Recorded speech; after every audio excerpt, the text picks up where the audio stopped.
Right. But that's the problem. Nobody gives a fuck about the dramatic shit. We just move on. Everyone thought I had the perfect spoiled life growing up, but in reality, my stepdad was buying my silence as he started molesting me at age 11. To this day, my family doesn't believe me or acknowledge it, so I live my truth alone, even though he got to go to his grave with his secrets. 30 hertz straight up.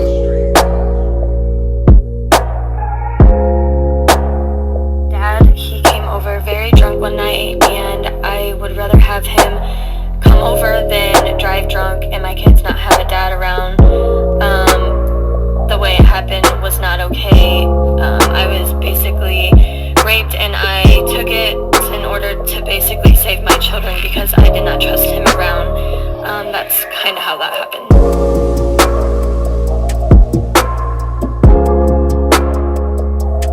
I grew up in a very broken home. There was drug abuse, physical violence, physical abuse, emotional abuse. There was never enough food. Finally got tired of it as a young adult. Took all my father's guns, and those guns ended up in the community where I'm from. And as a result, to this day, I have guilt regarding what happened to those guns and who those guns may have harmed.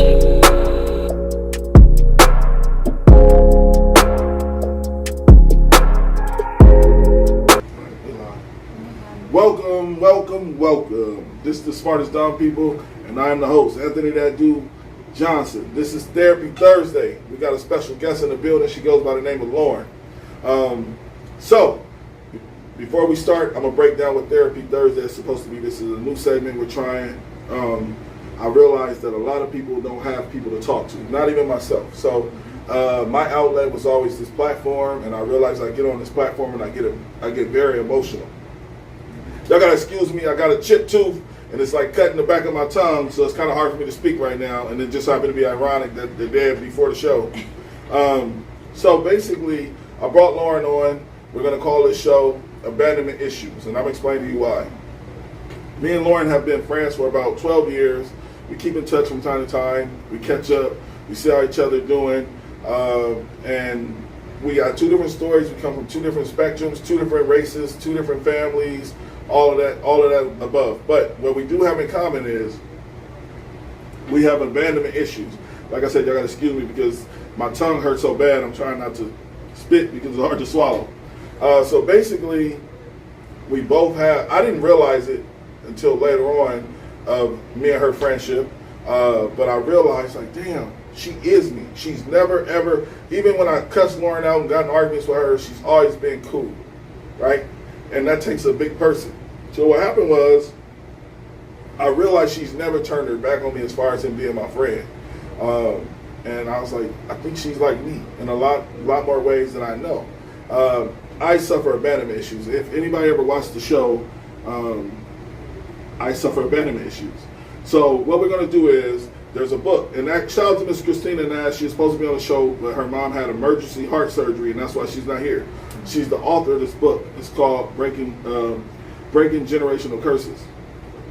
And there's a segment in here to where I break down all of the different generational curses.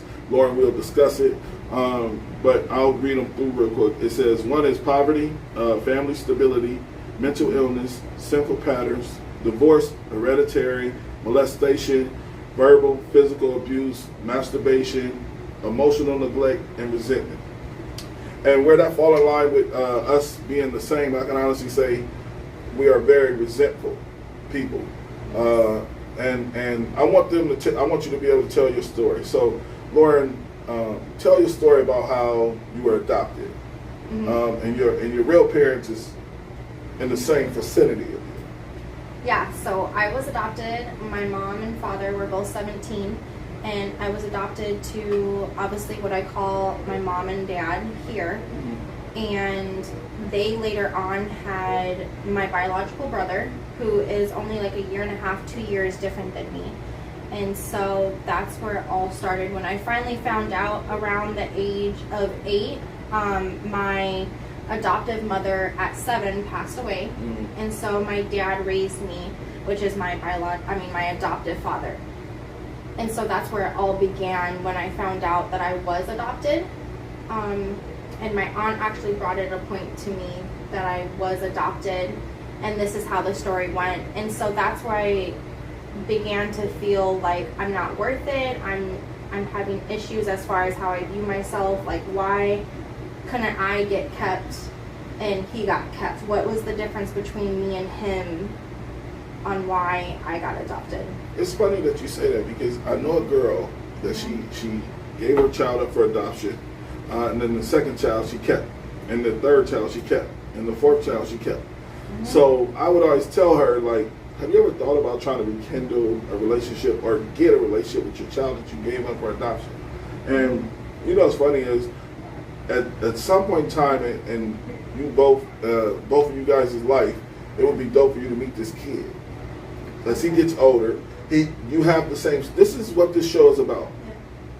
You have the same story as other people feeling the same way, but we have those assholes in the world that just sometimes mental illness or mental PTSD and all of these things that we have come from a stem of people that just don't give a fuck. So what I learned over the years is to care about other people and to have empathy. So your story was important to me, and like I said, in some ways we are very similar because I have abandonment issues. So I think you told me a story one time about how you reached out to your mom, and could you please explain when you first reached out to your mom? Yeah, I still reach out to my mom to this day, and I just ask her just simple questions like, why was I adopted? Why was I no longer invited once I became pregnant at 17? Why I no longer was invited to family functions? My dad, when he was alive, reminder, he passed away when I was 20 from leukemia, he kept us all intact. And so even during those times, I still wanted to reach out to my parents, and I felt like I wasn't good enough for an answer. I got left on red. I got, oh, you need to talk to this person. By your biological mom? By my biological mom. And she just swerved around the answers. And so when my dad passed away when I was 20, that's when I really started reaching out, because I had no more people to ask what the answers were. And so I just kept asking. I still ask to this day, but I get to, oh, you need to reach out to this person.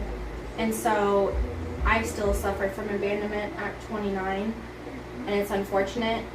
And then when I became pregnant at 17, my family decided, you are no longer invited to family functions. You're pregnant. No. Was it you were pregnant by a black guy? Not to put you on the spot, but you do have a mixed child. I do have a mixed child. Love my child to death. That would probably it, but my biological mother had me when she was 17. And I was actually supposed to get aborted so on Good Friday. So on the Thursday before Good Friday, she decided not to abort me. She decided to do adoption. The way she explains it, I more so have a heart in feeling that my biological grandparents were the ones who forced it upon her to have an adoption. Okay. And I have an open adoption. But you have biological grandparents. Are they still alive? They are. And I still talk about it to my aunt on my mom's side, on my adoptive mom's side, of, oh, look at these pictures they're posting with their grandchildren and their great-grandchildren, and look how much fun they're having. Like, why can't they give that same energy to their child and children as they do to my child? Well, the thing about that is, and this is, like I said, this is, the show is tailored to being able to have a conversation with people and get somebody's perspective. You shouldn't put yourself through that. There has to be a time in your life to where you understand your mom don't fuck with you like that, because my mom don't fuck with me like that, and I'm talking about I lived in her home. Yes. I wasn't adopted. Yes. I wasn't given up for adoption, but at some point in time in my life, I realized my mom didn't fuck with me like I fucked with her, and I'm never going back. I don't give a fuck if my mom came over here with a birthday cake, singing happy birthday at the door. I would treat her like I don't know her, because you have to worry about your mental health first. And what you're not doing right in the situation is looking at pictures and seeing things that will hunt you and make you feel like, why can't I have those things? You can't. But you have children now, so do you ever involve your children with? No, well, Your mom? no, but this is the thing. Your biological mother, by God, it is his grandmother. But she didn't want to fuck with you. What makes you think she want to fuck with your black son? Let's speak facts here. So It is. what I'm telling you is the best information I can give you as far as in with this, what you just said to me is create your own family, which you already do. You know, like you always reach out to me and ask me how I'm doing. I'm family. Yeah. Create your own family, because if you get lost in the sauce of people that are biologically your family, Yeah. you become part of the problem. And that's what the generational curse that will continue. You already broke the cycle with your child. Yeah. You know what I'm saying? Just having a kid, with your mom giving you up for adoption, this is how it works. Your mom gave you up for adoption. Boom. You have a kid. You kept your kid, you held him, you loved him, you cuddled him, you fed him, clothed him. You already broke the cycle. Yes. So there's no reason for me going back to my grandparents' slave owner and asking him why. You understand what I'm saying? Mm-hmm. Like, I have to move forward, and I have to understand my grandparents were slaves.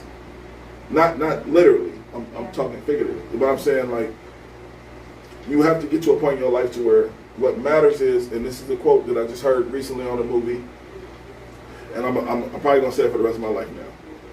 Would you rather be at war with yourself and at peace with the world, or would you rather be at peace with yourself and at war with the world? So, being at war with the world is understanding your mama will never fuck with you the way you fuck with her. Okay? These people are sick. And especially older people. Fuck that. Especially older white people. They are sick. They don't care to change. They don't have a perspective. They don't have the capacity, the mental capacity to understand what equality is. As a la your mom. Okay? So that's just some information I can give you. We're not done with this conversation. But you already changed the cycle with Trail. This is a fact. So you're starting something. Now you gotta wait for Trail to have kids. And you grandma now. You not Trail. We keeping every baby. I don't care if this your baby, we put them on child support. You doing everything to Trail that your mom didn't do to you. You know what I'm saying? And that's breaking the generational curse. What keeps the curse going is, all right, let me read this in the book, because this is part of what you're going through. It says you are willing to acknowledge them, basically how you break a generational curse, which is you're willing to acknowledge them, you are willing to forgive, and you can sit down and openly speak with everyone affected, which is your mom, you, but you got to get to, like I said, you have to get to a point to where, Mom, I love you, but either you're going to love me, listen, the cat is out the bag. It's very hard. I'm already a grown woman. I'm fully raised. Can we have a relationship? If we can't have a relationship, I'm not fucking with you. So, again, tell me more about, where's your biological father? He's in the picture. They actually got married like 5-ish years ago. And this was another heartbreak for me. I wasn't even invited to the wedding. So that's another issue I have. Emotionally, is why am I so obviously, you know, I've convinced myself I'm not good enough for them to be with them. They can't have a relationship, or they don't want a relationship. And then I wasn't even invited to a special day in your life, and you both, mother and father, are now a husband and wife, and your own child that you birthed and created. I couldn't even be invited to that. And I was still conversating with them here and there, you know, because I was still looking for answers. But that was another heartbreak that I received from them. But again, did you hear the key words you're saying? You're allowing them to control your energy because you're expecting something. And shout out to my cousin Shalika. You're allowing them to control something that they don't have the mental capacity to understand. My cousin Shalika, I shouted her out because today, she called me today. She's in town. I love her to death. She lives in Texas. I don't talk to none of my family members besides like a couple cousins, okay? And the reason for that is, like, I realize my family don't fuck with me, right? So us having abandonment issues, we got to get to a point in our life, Lauren, to where the only people that's important and the only people that matters is the people that choose to be around you. You cannot choose to be around people. That's the wrong way to think. You have to choose, you have to allow the people that choose to be around you in your life. You understand what I'm saying? And I feel like where you're going wrong at, you did nothing wrong. No, I'm going to say that because you're not doing nothing wrong. I get your point. Where you're taking a misstep is you're trying to convince yourself that because they don't think this way or you think this way, they're going to think this way. And it's not reality. I'm telling, like, my mother lives, I can hop on the interstate, be at my mom's house 10 minutes. Okay? But what I realized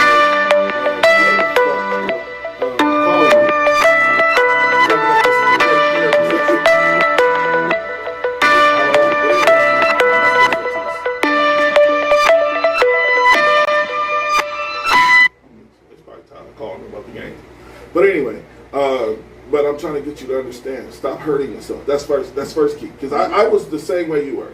Yes. And I'm talking about to my biological mom that I thought raised me. She did an okay job until she gave up on me as a human being. Mm-hmm. So just to give you a little background of me is I was bad as fuck at 13 years old. Okay. And I'm still being held accountable for things I did at 13 years old. And it's not fair.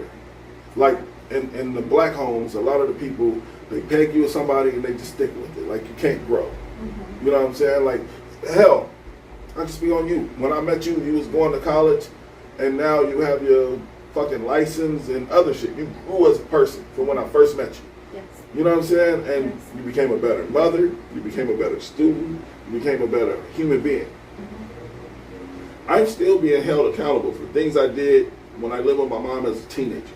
I'm 41 years old. I done had teenagers. I done had kids. I'm still being held accountable for that. Yeah. So it's not healthy. And the key component is if there's no room to grow, you eventually will die. Okay?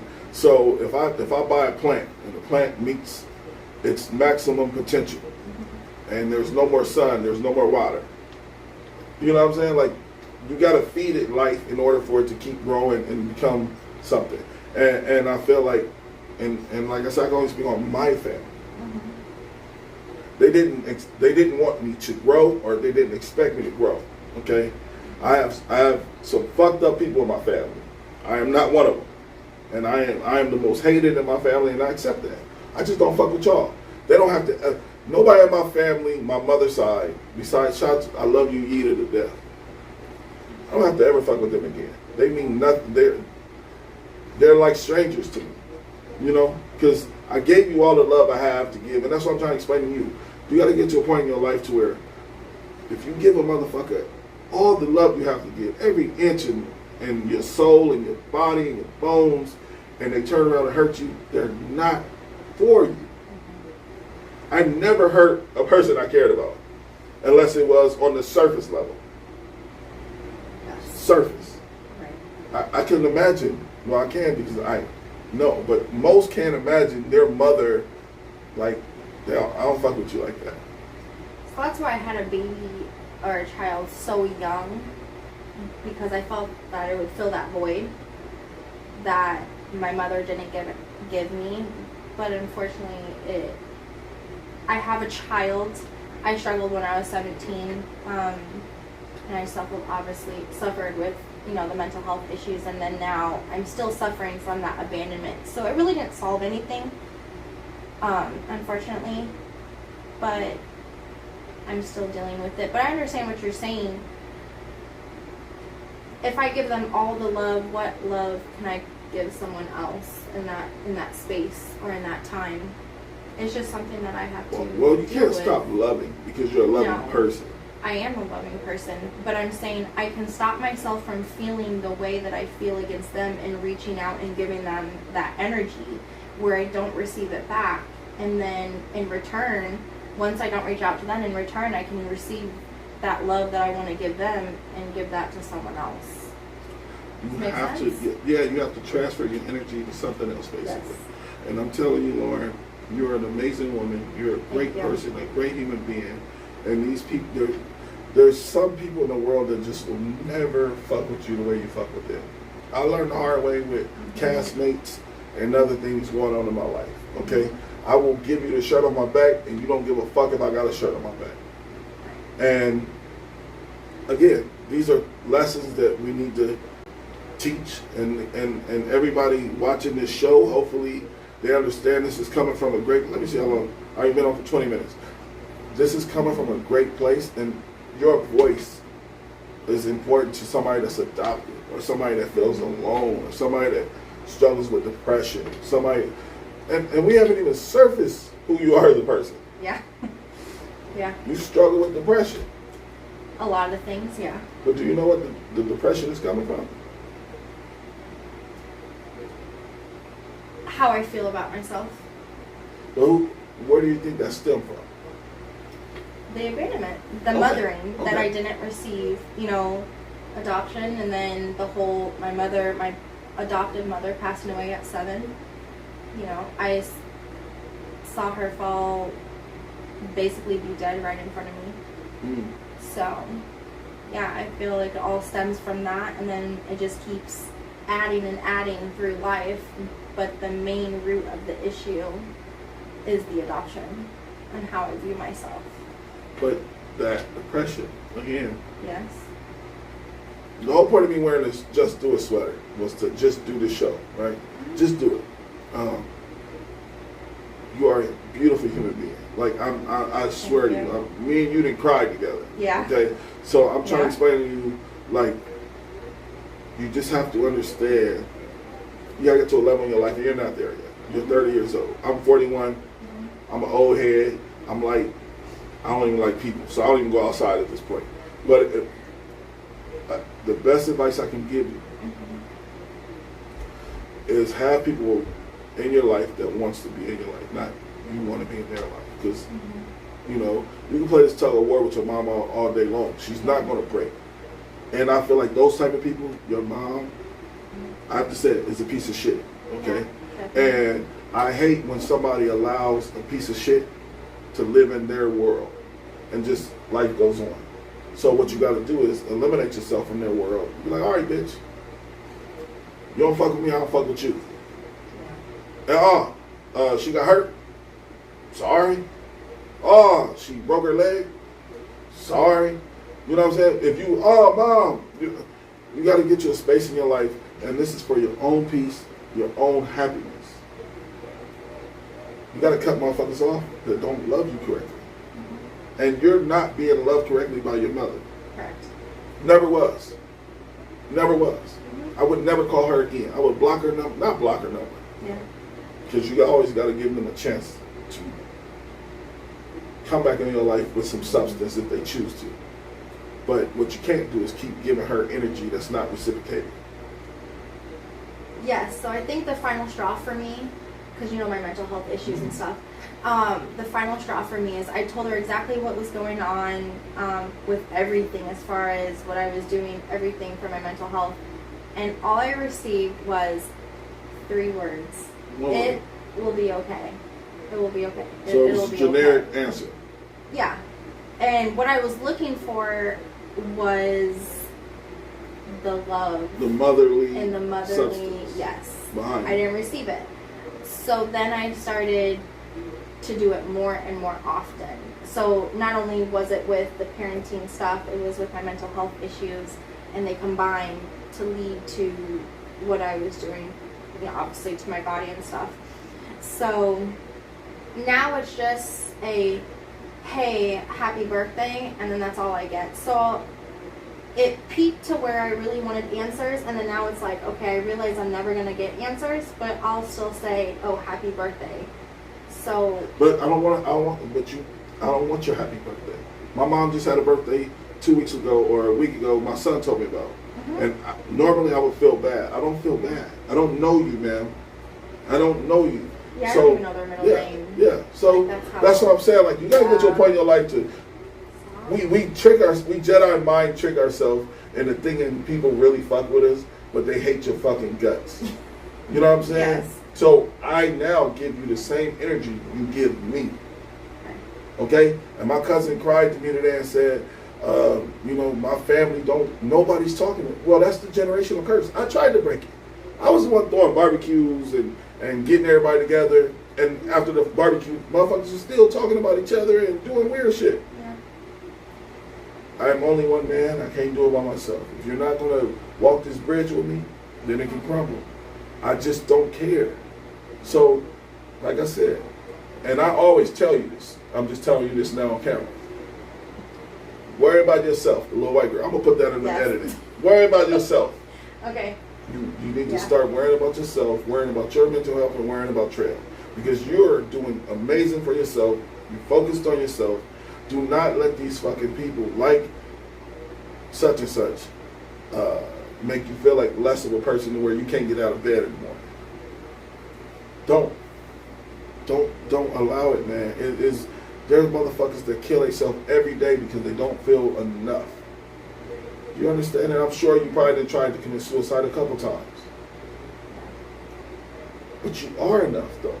That's what you are. You just have to understand, like, everybody ain't going to give you the energy. Everybody ain't going to, if you needed money for your rent, going to help you. Everybody ain't going to, you got to understand that and take it with, like, I wouldn't even ask a person. It's to the point where I wouldn't even ask certain motherfuckers for something. Because I know I'm not going to get it. So, but I also eliminated myself from those type of people in my life. My friends, my real friends, I can call right now. If I need something, they'll be there for me. That's what life is, Lauren.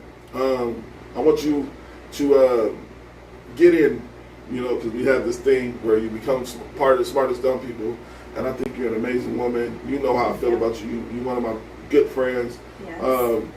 I'm going to do one video with you, and we'll digest it and talk about it. So a woman takes her boyfriend out after he suspected cheating, and this is the actual clip. I want you to watch it on the screen, Lauren, and we'll discuss it when we come back.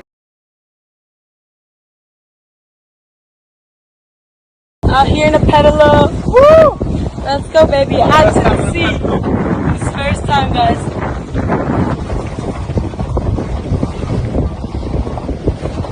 Jump in, then. My first time on a paddle.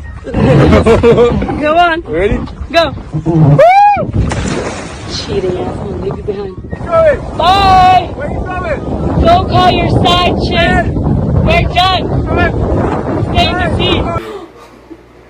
All right, so Lauren, what's your opinion on that clip right there of her leaving him out in the ocean? You still laughing to see that's toxic? It is toxic because my ass would have done it, but then I would have just swerved right back around and got him. But why even play those type of games when we talk about mental health? Like that could traumatize that man. That can give him PTSD. It can. Especially if he really thought she was about to leave him. Yeah. But my silly ass would have went back to go get him because I do the same thing like in real life though too. Because I literally leave him and then like, okay, we're all good, you know, and then I can go back to the toxic same energy that he gives me and settle for that. So I laugh because that's literally me, but behind the scenes, I will turn around and go get him. And I'm pretty sure she did. They said that that's attempted murder or something. So it would. I mean, if you leave a motherfucker on the island, that's attempted murder. Yeah. You know what I'm saying?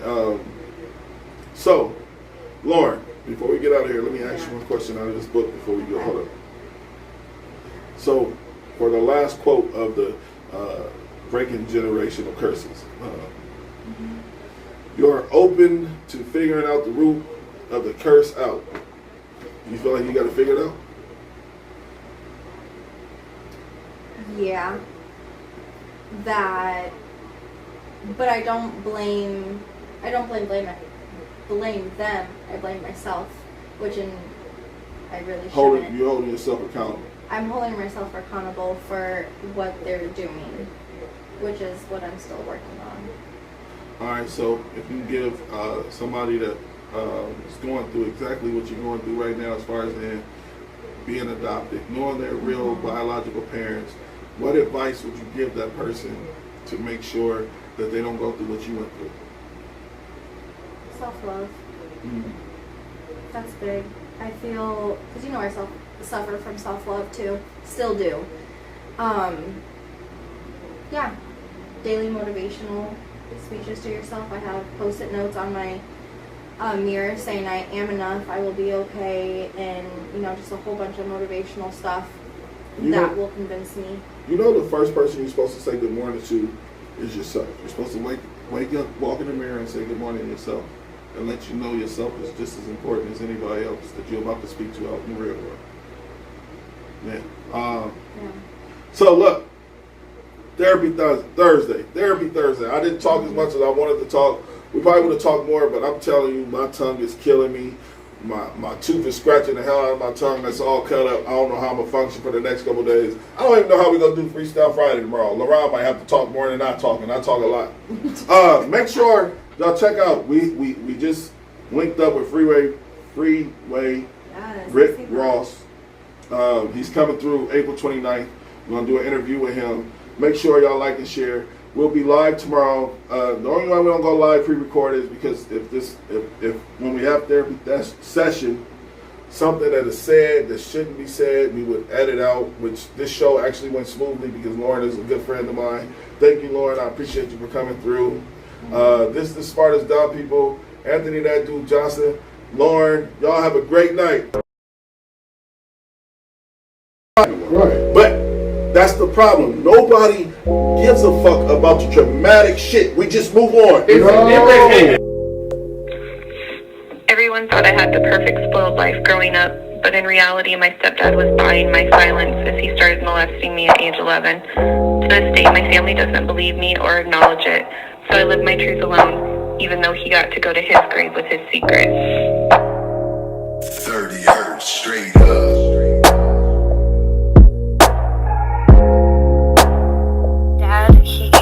Very drunk one night, and I would rather have him come over than drive drunk and my kids not have a dad around.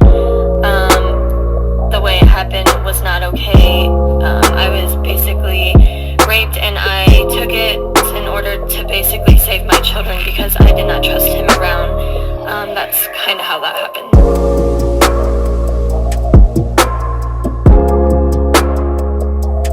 I grew up in a very broken home.